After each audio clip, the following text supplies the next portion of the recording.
नमस्कार साथियों, कैसे हैं आप लोग। आनंद कॉम्पिटिशन्स के यूट्यूब चैनल पर एक बार फिर से आपका स्वागत है साथियों। भारत में अंग्रेजों के आगमन और उनके विस्तार को लेकर के बड़े ही महत्वपूर्ण प्रश्न आपके लिए प्रेषित किए जा रहे हैं। आशा है इन प्रश्नों से आपको आने वाली परीक्षा में अवश्य सहायता होगी।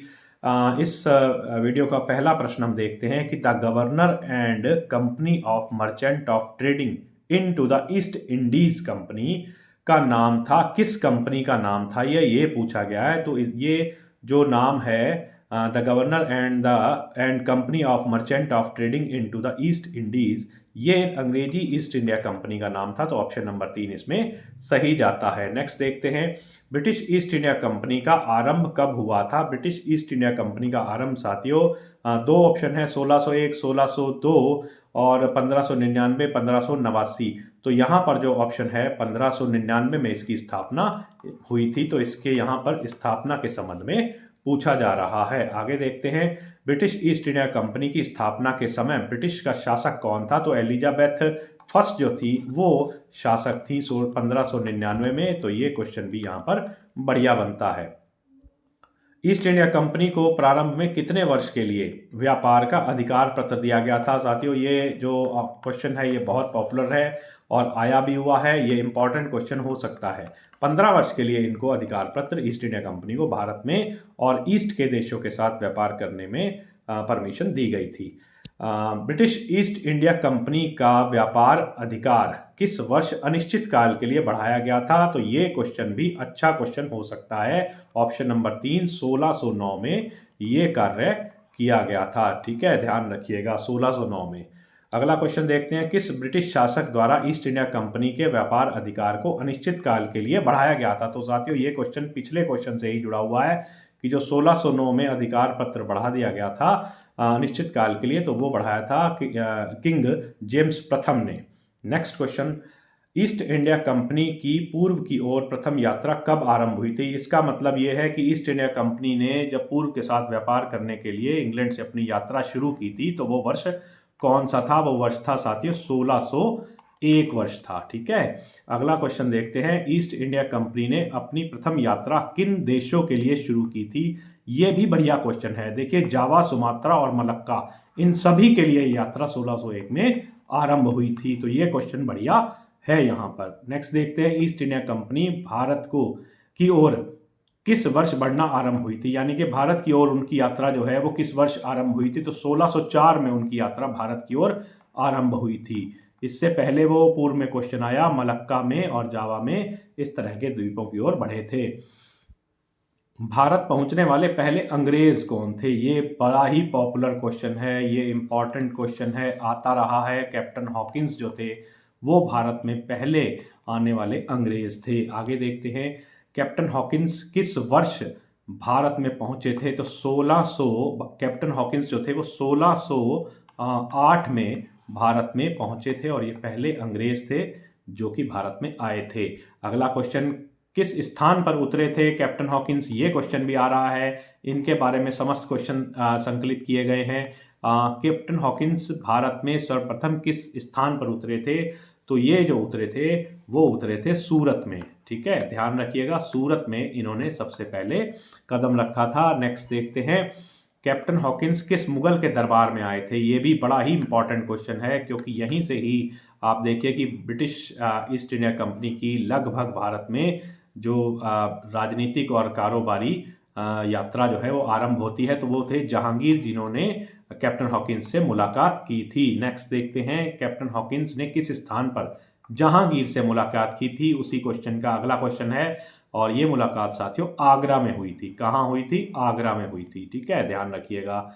अगला क्वेश्चन, कैप्टन हॉकिंस व जहांगीर की मुलाकात किस वर्ष में हुई थी। तो ये मुलाकात भी 1609 में हुई थी। ये भी क्वेश्चन जो है वो बहुत बेहतरीन क्वेश्चन है, इसको भी ध्यान रखना है। आगे देखते हैं, हॉकिंस द्वारा जहांगीर से कितने मनसब की जागीर प्राप्त की गई थी। ये तो बहुत महत्वपूर्ण क्वेश्चन है, ये कई बार आया भी हुआ है। तो 400 मनसब की जो जागीर थी वो जहांगीर से कैप्टन हॉकिंस प्राप्त करने में सफल हो गया था। हालांकि व्यापार करने की परमिशन नहीं मिल पाई थी। आगे देखते हैं, अंग्रेजों को सूरत में व्यापारिक कोठी खोलने का फरमान किसके द्वारा दिया गया था? तो ये कार्य भी साथियों जहांगीर द्वारा ही किया गया था। तो ये क्वेश्चन का आंसर भी जहांगीर ही आता है। ठीक है, नेक्स्ट देखते हैं, सूरत में अंग्रेजी कोठी स्थापित करने वाले अंग्रेज कौन थे? अंग्रेजी कोठी को स्थापित करने का काम जो किया था वो टॉमस एल्डवर्थ ने किया था। टॉमस एल्डवर्थ ने किया था, तो ये भी ध्यान रखिएगा, Thomas Aldworth.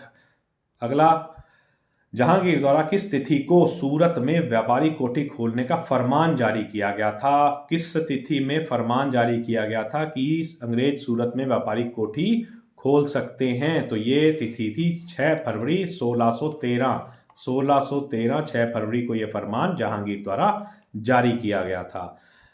Thomas Roe Bharat में कब पहुंचा था? टॉमस रो साथियों भारत में जब पहुंचा था वो तिथि थी 18 सितंबर 1615। 18 सितंबर 1615 को टॉमस रो जो था वो भारत में 15 में पहुंचा था। सर टॉमस रो कब तक भारत में रहा? सर टॉमस रो 1618 तक भारत में रहा था। ये क्वेश्चन भी बहुत सही है, इसको भी स्मरण रखिएगा।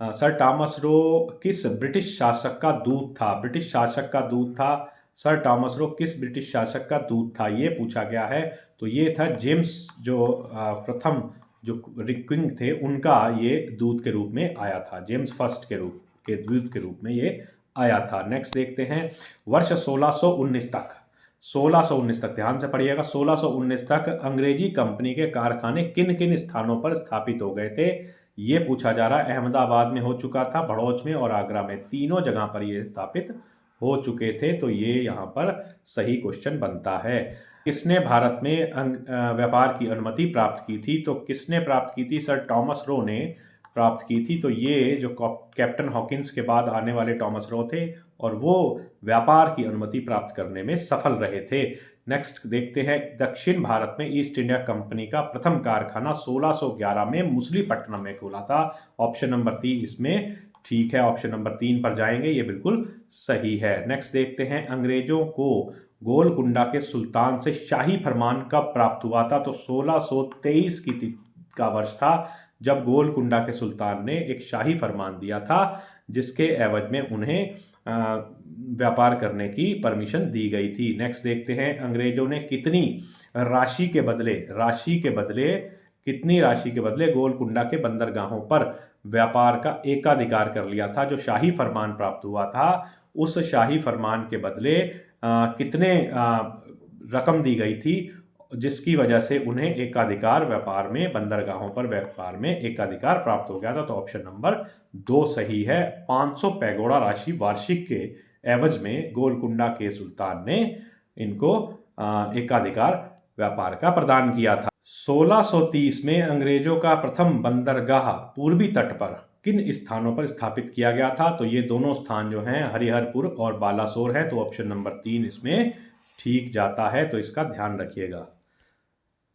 किस वर्ष ब्रिटेन की समस्त प्रजा को भारत के साथ व्यापार करने की अनुमति प्राप्त हो गई थी? तो साथियों ये जब आप 1599 में देखते हैं कि 1599 में ईस्ट इंडिया कंपनी को भारत की स्थापना की गई थी और उनको अधिकार पत्र दिया गया था, तो वो एकमात्र कंपनी थी जो भारत में व्यापार करने के लिए, ईस्ट के नेशंस के साथ व्यापार करने के लिए अधिकृत थी। लेकिन कुछ समय बाद जो है ये अधिकार उसका जो है एकाधिकार के रूप में नहीं रहा और 1634 में ब्रिटेन का कोई भी नागरिक कंपनी बना करके भारत से और ईस्ट के नेशंस के साथ व्यापार कर सकता था। तो ये उत्तर इसका 1634 बैठता है। नेक्स्ट देखते हैं, विलियम नॉरिस कौन था? ये क्वेश्चन भी बहुत अच्छा है, अनसंग क्वेश्चन है, यानी कि छुपा हुआ क्वेश्चन है। विलियम नॉरिस कौन था? English company trading in east का अधिकारी था। देखिए ये जो पीछे प्रश्न हमने देखा कि जब ये परमिशन 1634 में दी गई कि कोई भी व्यक्ति कंपनी बना करके ईस्ट नेशन के साथ व्यापार कर सकता है, तो एक कंपनी का गठन इंग्लैंड में हुआ था और वो कंपनी थी English company trading in east, और उसका अधिकारी जो था वो विलियम नॉरिस था। तो ध्यान रखना है, इस क्वेश्चन को भी विस्तार से आपको बताने का प्रयास किया है। तो साथियों, ये पहला भाग था जो कि भारत में अंग्रेजों के आगमन और विस्तार को लेकर के था। ऐसे ही 2 भाग और आएंगे जिसमें अंग्रेजों के आगमन और विस्तार के संबंध में समस्त महत्वपूर्ण प्रश्नों को कवर किया जाएगा। यह प्रश्न आपको मदद करेंगे। मेरी शुभकामनाएं आपके साथ हैं। बहुत बहुत धन्यवाद। आपसे अनुरोध भी है कि हमारे यूट्यूब चैनल आनंद कॉम्पिटिशन्स को सब्सक्राइब भी करें और वीडियोज़ को लाइक भी करें। बहुत बहुत